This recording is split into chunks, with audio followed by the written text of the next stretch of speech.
A Supergirl matou alguém. Essa é a primeira coisa de Supergirl Mulher do Amanhã que quer que você saiba. Então, a história já começa tentando te prender com essa dúvida. O que levou a Supergirl a matar alguém? Essa HQ não usa Kara como uma Superman mulher. O Superman, ele saiu de Krypton ainda bebê. Ele não lembra de nada lá, mas Kara lembra de tudo que foi arrancado dela. A HQ original foi uma minissérie de 8 edições publicada pela DC entre 2021 e 2022, escrita por Tom King, desenhada por Bill Tizevely e colorida por Matt Lopes. E a ideia dela é bem simples. Kara não é igual ao Superman. Ela é marcada por uma dor que o Superman não entende. Então, quando uma menina que chama Ruth aparece querendo vingança pelo assassinato do seu pai, a história mostra nela um paralelo com o Supergirl. Kara sabe exatamente o que é perder tudo. E ela tá ali pra ajudar a Ruth a não deixar essa dor definir ela. Quem conta essa história é a Ruth, e ela já começa entregando o fim. Crane tá morto, e segundo ela, quem matou foi a própria Supergirl. Então, a HQ volta tudo e mostra como a gente chegou nesse ponto. Ruth tá procurando alguém que aceite matar o Crane, o homem que matou o pai dela. Então ela sai de casa com uma espada, vai até o bar e tenta contratar um mercenário. A espada que ela carrega é a mesma que Crane usou para matar o seu pai. E também é a única coisa de valor que Ruth pode usar como pagamento pelo seu pedido. O mercenário no bar aceita, porque a espada vale alguma coisa. Mas ele não quer que a Ruth vá junto, porque ele acha que ela é só uma criança e vai acabar atrapalhando. Ela insiste, mas o mercenário responde dando um tapa na cara dela. E é aí que a espada é tomada da mão dele. Uma figura começa a espancar o mercenário no meio do bar. É a Supergirl. Só que a entrada dela aqui é diferente do que a gente estava esperando. Kara tá bêbada. Sério, muito bêbada. Ela tá em um planeta do Sol Vermelho no aniversário de 21 anos dela, justamente por causa disso. Em um sol amarelo, como o da Terra, o álcool não faria efeito nela. Então, ela foi até um lugar onde os poderes dela não funcionam, levou o seu cachorro Krypto junto e decidiu passar o aniversário ficando bêbada em um bar alienígena. Depois de bater no mercenário, ela simplesmente apaga. E claro, existe um lado engraçado nisso. A Supergirl bêbada em um planeta distante já é uma frase meio absurda de se falar. Mas a piada dessa situação não tira o fato desse ser um comportamento autodestrutivo que ela tá tendo. Quando o cara acorda, Ruth tenta contratar ela. Basicamente, ela quer fazer com o cara o mesmo acordo que ela tentou fazer com o mercenário. Ruth quer que o cara mate o Crane. Mas Kara não aceita. Ela diz que ela não mata ninguém. Essa é uma linha que ela não vai cruzar. Só que Ruth continua insistindo, e ela até conta o que aconteceu com o próprio pai. Crane matou a única coisa que ela tinha no mundo. E nesse momento, o cara reflete por um minuto. De certa forma, ela entende a dor de Ruth. E por alguns segundos, parece que ela vai dar uma resposta de verdade. Só que é nesse momento que Crane aparece. Ele chega tirando uma flecha em Kara, e a flecha atravessa ela. Naquele planeta, com aquele sol vermelho, Kara não tá invulnerável. Krypto parte pra cima de Crane pra defender a Kara, e Crane também atira contra Krypto. E essa cena mexe com a Kara. E também, como não mexeria, né? Krypto, naquele planeta, é só um cachorro normal. E Crane é a pior pessoa do universo por estar atirando em um cachorro. Sério, mexer com um cachorro é sacanagem, né? Mesmo ferida, Kara vai atrás de Crane. E a luta é estranha, só que é estranha de um jeito bom. Kara continua brigando como se ainda fosse invulnerável. Ela se joga no conflito como alguém acostumada a não sentir nenhum impacto. Só que agora ela sente. Cada golpe machuca ela. Crane percebe que mesmo ferida, mesmo apanhando, a Supergirl não hesita nem por um segundo. Mas não parece exatamente coragem. Parece alguém que não liga para o que pode acontecer com ela. E isso assusta. Então, ele foge na nave de Kara. Kara fica no planeta, sangrando, tentando chegar até o Krypto antes de ela apagar também. E Ruth termina toda a situação olhando para os dois caídos, sem ter conseguido fazer nada. Depois desse desastre, Kara e Ruth começam a viajar atrás do Crane. Elas pegam um ônibus espacial para chegar até um sistema com sol amarelo. Elas estão basicamente o equivalente cósmico do transporte público. Em um restaurante de beira de estrada espacial, um sujeito parece querendo atacar a Supergirl. Na verdade, a raiva dele é contra o Superman, mas como o cara veste o mesmo símbolo, ele considera ela um alvo mais fácil para ele ter a própria vingança. Muita gente olha pra Supergirl desse jeito. como se fosse uma versão mais frágil do Superman. Só que a cara dessa história derruba o sujeito com um golpe e responde com um palavrão. Cara é uma boa pessoa, mas a bondade aqui não significa que ela é uma escoteira, igual o primo. Em outro momento, a nave é atacada por um dragão espacial, e aparentemente isso é um problema que acontece com o transporte público do universo. Só que Kara ainda tá fraca, então ela procura entre os passageiros alguém com uma kryptonita vermelha, encontra uma pílula e toma. O que não parece saudável, não parece uma recomendação de nenhum médico respeitado da Liga da Justiça, ou sei lá. Mas existe um dragão atacando a nave e ela precisa fazer alguma coisa. A pílula incendeia, cara. Ela fica super carregada, quase parecendo uma fênix. Sai contra o dragão e salva todo mundo. Só que a HQ corta essa cena épica imediatamente. Agora, a gente tá em um banheiro no espaço. Ruth não lava a mão. Na verdade, ela mal sabe como fazer isso direito. E Kara percebe isso e ensina a garota. É uma cena mínima. É alguém mais velho mandando uma menina lavar as mãos. Mas Kara lembra da própria mãe ensinando a mesma coisa pra ela. Uma coisa normal, pequena, arrancada dela junto com todo o resto. Ruth aproveita essa abertura para perguntar se Kara nunca quis vingança pela própria família. E Kara responde que não. Só que dá pra sentir o peso da resposta. Como se ela mesma não estivesse acreditando naquelas palavras. A HQ então volta porque aconteceu depois que o Crane fugiu. Kara estava gravemente ferida depois da luta, mas mesmo assim ela leva Ruth e Krypto de volta para a cidade. E ela ainda insiste que eles fossem atendidos antes dela, mesmo ela sendo quem mais estava machucada daquela luta. Kara, mesmo naquela situação, ainda prioriza os outros no lugar de si mesma. Ao serem tratados, os curandeiros descobrem que as flechas estavam envenenadas. Para Kara e Ruth, o veneno não é um problema, mas para Krypto, aquele veneno podia ser fatal, e a única forma de salvar ele seria descobrir qual veneno específico Crane usava nas flechas dele, ou seja, elas precisavam encontrar o Crane. Kara, vendo Krypto naquele estado, aceita a proposta de Ruth, e é aí que elas partem juntas para encontrar o Crane, enquanto os curandeiros ficam responsáveis por cuidar de Krypto. Quando Kara finalmente volta a ficar perto de um sol amarelo e recupera os seus poderes, a diferença é imediata. Ruth pergunta como ela pretende encontrar a nave que Crane roubou, e a Kara responde de um jeito muito simples. Agora, ela consegue ver tudo. A primeira pista leva as duas para uma cidade onde o Crane estava preso um mês atrás. Só que ninguém quer ajudar. A cidade inteira parece estar escondendo alguma coisa. No formulário do hotel, Kara percebe uma separação entre hóspedes azuis e roxos. Quem vem de fora é colocado como azul. Roxo, aparentemente, é só quem nasceu roxo. A princípio parece só um tipo de burocracia local, até que eles encontram uma placa que estava coberta. E nessa placa estava escrito que roxos não eram permitidos. Então fica bem claro o que a HQ está fazendo aqui. Azuis e roxos não são só uma burocracia, é uma alusão a racismo. Depois de dias vasculhando a cidade, incomodando os moradores, Kara e Ruth são atacadas durante a noite. Kara usa o próprio corpo para proteger Ruth. No dia seguinte do ataque, Kara investiga do alto e encontra a cidade dos roxos enterrada. E lá, eles encontram corpos. Muitos corpos. Quando Kara pressiona o policial, ele finalmente conta o que aconteceu. Um grupo de piratas espaciais chegou ali atrás de dinheiro.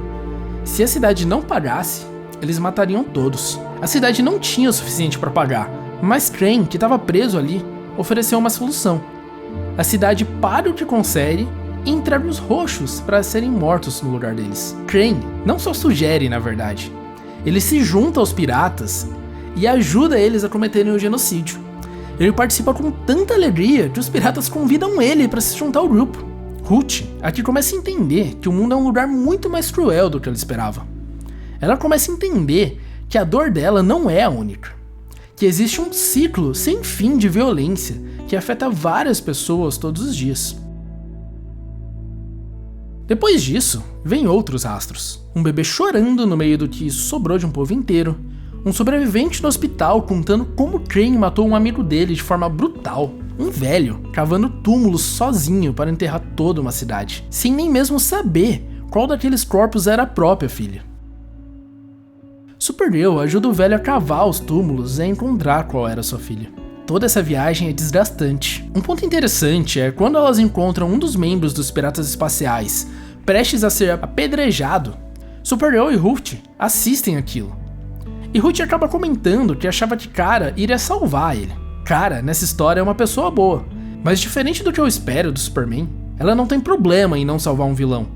Ainda mais depois de seguir por tanto tempo a trilha de destruição que eles deixaram. Em um planeta de monges que foi atacado pelos piratas, todos foram mortos enquanto estavam rezando, pedindo por ajuda e salvação. Kara olha pra tudo aquilo e não aguenta mais, ela não consegue ficar lá. Ela diz que se ela continuar ali, ela vai gritar, e se ela gritar, ela pode destruir tudo. Então ela voa pra dentro de uma estrela e grita lá dentro, longe de todo mundo. Ruth começa a entender que Kara vive se segurando. Ela escolhe se limitar para poder viver junto dos outros. E esse esforço deve doer constantemente, mas mesmo assim, ela ainda vai ser a primeira a perguntar se outra pessoa precisa da sua ajuda. Depois de passar por tanto sofrimento, Kara tenta mandar a Ruth para casa. Ruth argumenta que ela já conhecia o sofrimento antes e que ela viu o pai dela sendo morto. Então ela pergunta a Kara quantos anos ela tinha quando ficou aterrorizada pela primeira vez. Kara responde então que ela era apenas uma garota. E Ruth devolve perguntando o que ela é então.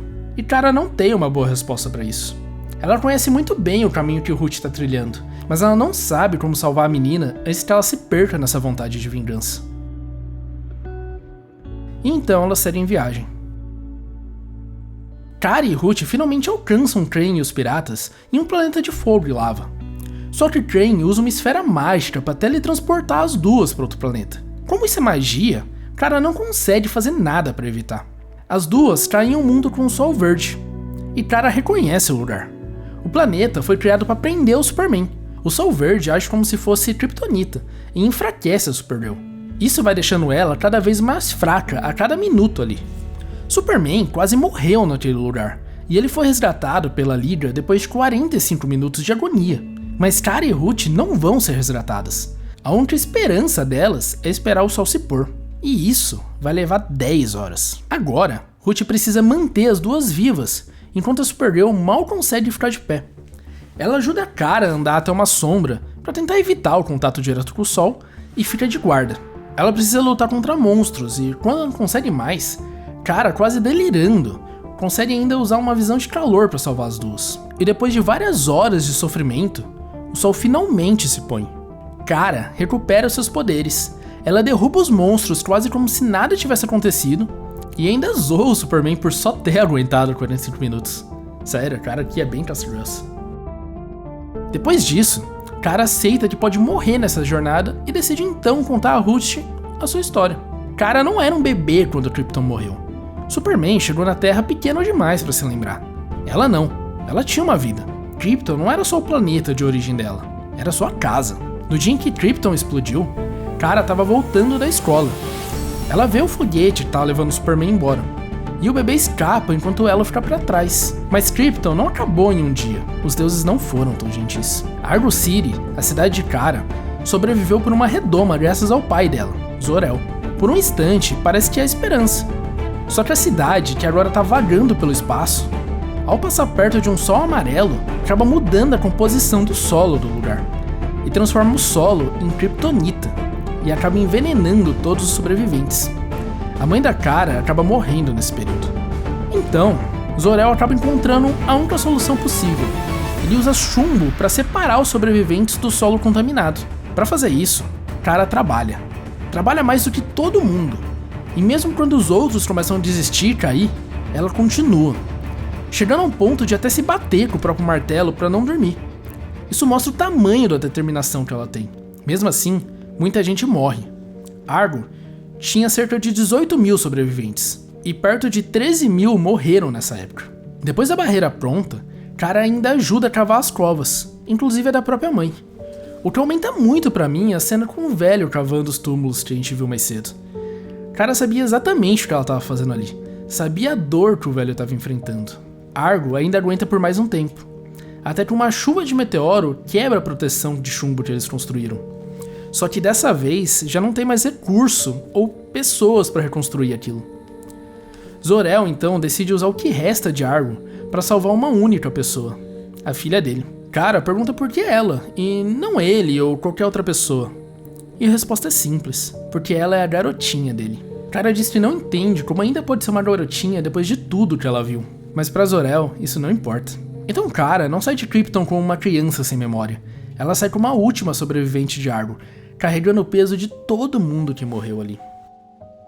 De volta ao presente, Kara finalmente alcança Crane. Dessa vez ela tá preparada para a magia. Ela leva Cometa, o super cavalo, para fugir do alcance da esfera mágica.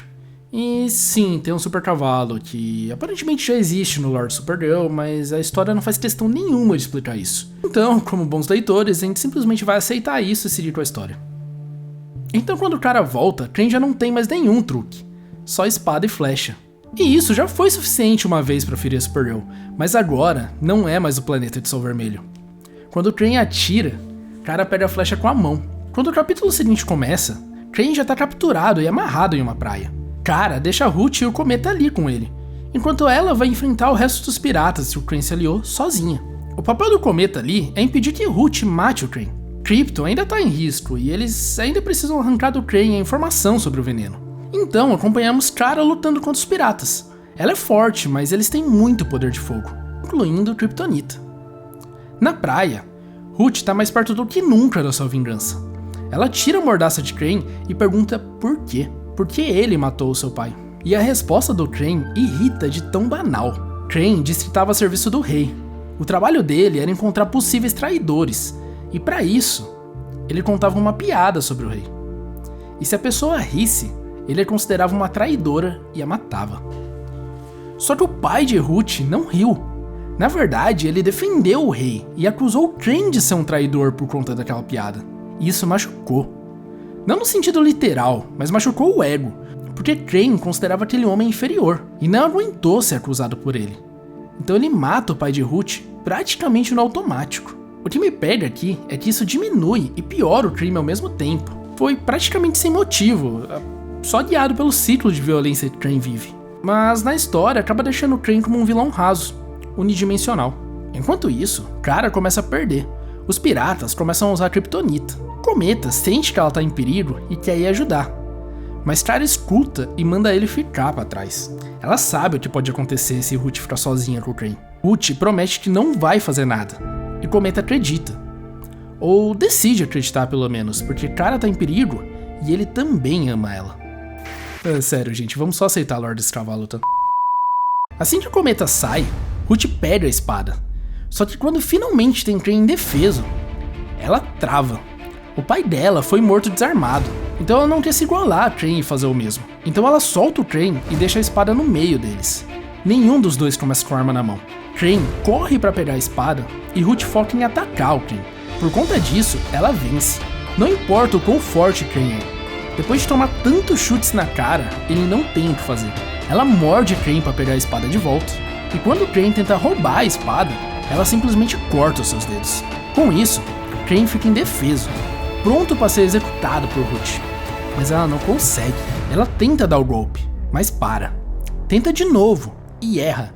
E de novo, e de novo, e de novo. Mesmo ela tendo ali a chance que ela sempre buscou, ela não é mais a mesma pessoa de antes. Então o cara chega carregando o corpo do Cometa. Lá em cima, ele entrou na frente de uns disparos de Kryptonita para salvar ela. E morreu. A HQ explica muito por cima que Cometa era um homem preso em forma de cavalo por causa de uma maldição. E ele amava Kara. É estranho, mas o que importa é, Kara perdeu alguém de novo. Ela pega a espada e segue pra matar o Crane. Ruth pergunta sobre Krypton, porque essa ainda é a razão prática daquela caçada. Eles precisam de Crane vivo para descobrir sobre o veneno. Mas Kara então admite que mentiu. Krypton não estava morrendo. Os curandeiros salvaram ele lá no começo. Toda essa urgência era falsa. Kara explica que se viu em Ruth. Ela sabia que a menina não escutaria ela e continuaria caçando esse sonho de vingança para sempre. Kara queria ensinar a Ruth que matar era errado.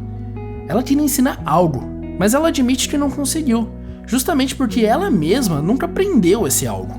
Ela ainda sonha com o Krypton e carrega toda essa dor. Então, ela se prepara para executar o Crane. Kara levanta a espada, mas Ruth segura a mão dela e fala que sim, ela aprendeu.